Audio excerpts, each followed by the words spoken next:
Hola, he estado pensando en los profesores de colegio, específicamente en los profesores de los colegios privados en Colombia. Ya en otra ocasión, hace creo que casi un año, estuve hablando en este monólogo sobre la educación privada y la vulgaridad excluyente y aspiracional y el engaño aspiracional que implica la educación privada en Colombia. Ahora quiero hablar de los profesores de esos colegios, de cómo me extraña el tratamiento de los profesores de colegio muchas veces como si fueran alumnos, el cumplimiento del horario exacto de los alumnos de los planteles, el tener que estar todo el día en el colegio y además luego cumplir con unas horas extras en la casa durante las que califican y hacen informes y planeación, etcétera, horas extras que no se pagan. Estaba pensando en cómo la docencia escolar se entiende muchas veces por parte de las directivas de los colegios, supongo, y por parte de la sociedad y por parte de los padres de familia como una especie de apostolado, y cómo esa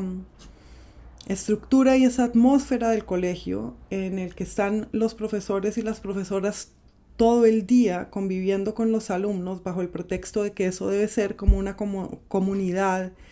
y entonces no se liberan cuando cumplen sus horas de clase, conserva la, más que la estructura, el principio del ejército o el monasterio. Y se espera que el profesor, de cierto modo, sea un mártir, esté sacrificándose, esté dándolo todo por algo así que como por las generaciones futuras o algo así. Y en instituciones en las que se hace tanto énfasis en el cuidado, en todo esto que está de moda hace ya bastante tiempo y es más o menos incierto, la ética del cuidado, etcétera. Cuidar a los profesores parece que no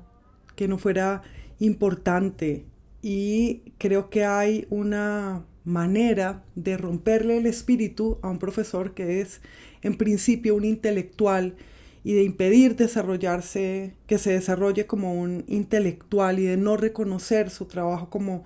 un trabajo intelectual, sino como un sirviente de la familia o algo así. La relación con los padres de familia, la autoridad que tienen en algunas instituciones los padres sobre los profesores contribuye a eso. En algunos colegios incluso los profesores y las profesoras usan uniforme. Yo creo que con esto tiene que ver el hecho de que la educación secundaria, por las teorías o algunas teorías pedagógicas en boga, se haya vuelto más una especie de socialización y de educación para la solución de problemas que de transmisión del conocimiento. El énfasis en educar para tener habilidades y el énfasis en aprender haciendo hacen que el profesor sea una especie de facilitador y una especie de moderador en estas tendencias pedagógicas que enseñan habilidades, y eso hace que las clases magistrales se desprecien, lo cual puede tener ventajas y desventajas, pero creo que redunda en el cambio de papel que el profesor de colegio, el profesor de niños y adolescentes tiene en la sociedad. Los, los profesores entonces pasan a ser, como dije antes, una especie de intermediarios, de facilitadores y no de transmisores del conocimiento, y su papel como intelectuales o su vida de intelectuales no se reconoce. Hay una paradoja en esto también, porque por un lado se trata a las profesoras y los profesores como empleados de una empresa. De hecho, tengo entendido por la silvestre investigación que he hecho que tienen que recibir a veces una especie de capacitaciones un poco como coaching en algunas instituciones que corresponderían más a unas empresas que produjeran otra cosa, que produjeran unos bienes o servicios que no fueran educación, ¿no? Entonces, bueno, decía que hay una paradoja. Por un lado, los profesores se tratan como empleados comunes de cualquier empresa, sin una prerrogativa que tal vez deberían tener por los tiempos distintos que tiene la educación. Entonces, me explico. Los estudiantes no están todo el año en el colegio, sin embargo, en muchas instituciones educativas privadas, los profesores tienen que ir al colegio 1 o 2 semanas antes de que los estudiantes entren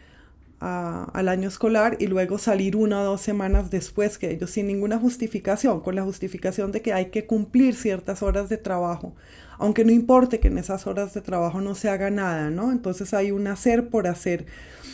Y sin embargo, la paradoja a la que me refería es que por una parte se trata como empleados de cualquier empresa y por otra parte no se respetan los derechos laborales de los empleados de cualquier empresa, ¿no? Por ejemplo,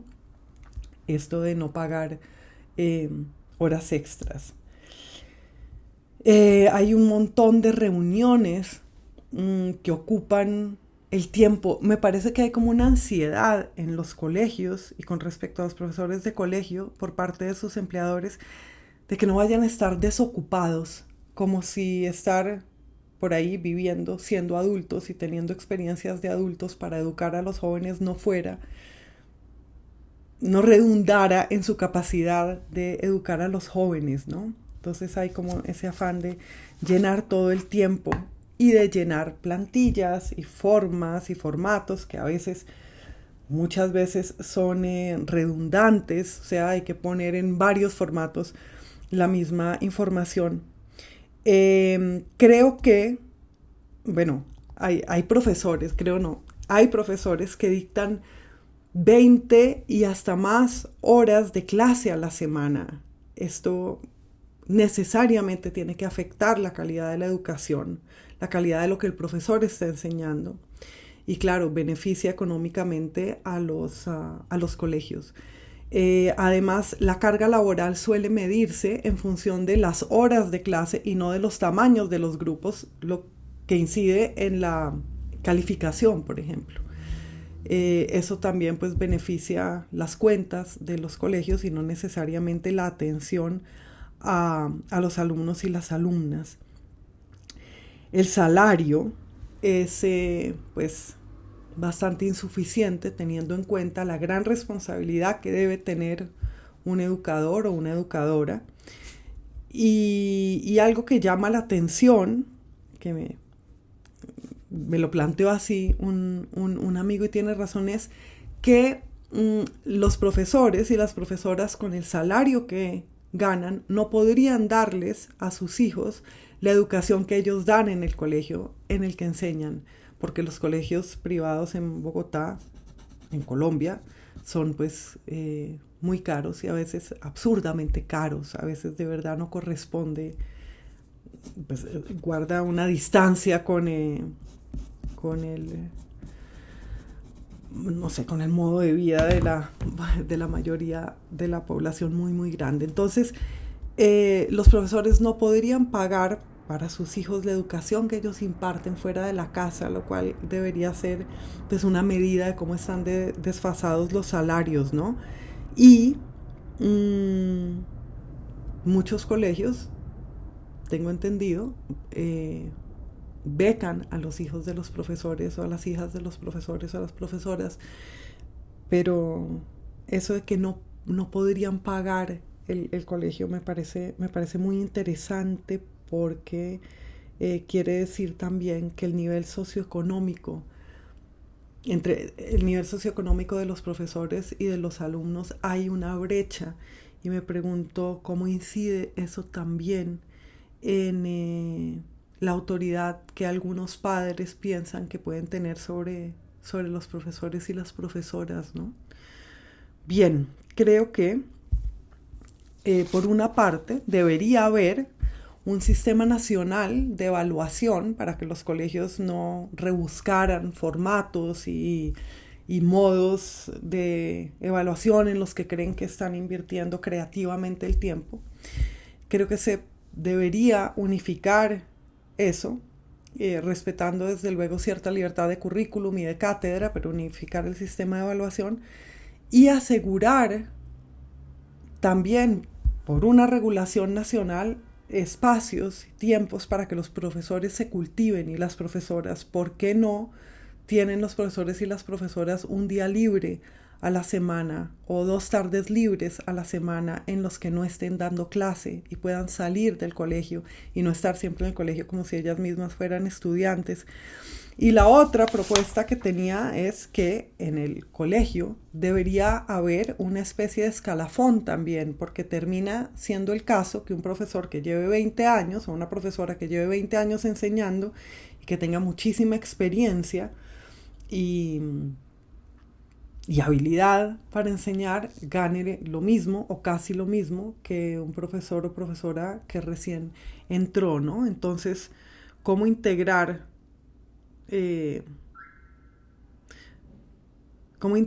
estos estatutos, pues me imagino, de los colegios en un sistema nacional? Tengo entendido que también hay contratos a 9 meses y contratos a 10 meses y me pregunto, ¿por qué no hay un sindicato de profesores y profesoras de instituciones privadas? Porque los profesores, mal que bien, a veces para mal, de instituciones públicas están protegidos por FECODE, ¿no? Y tienen una voz. En cambio, los profesores y las profesoras de colegios privados no. Y creo que hay que prestar atención a eso, a estos empleados, educadores vulnerables en nuestro sistema educativo y en nuestra sociedad. Gracias.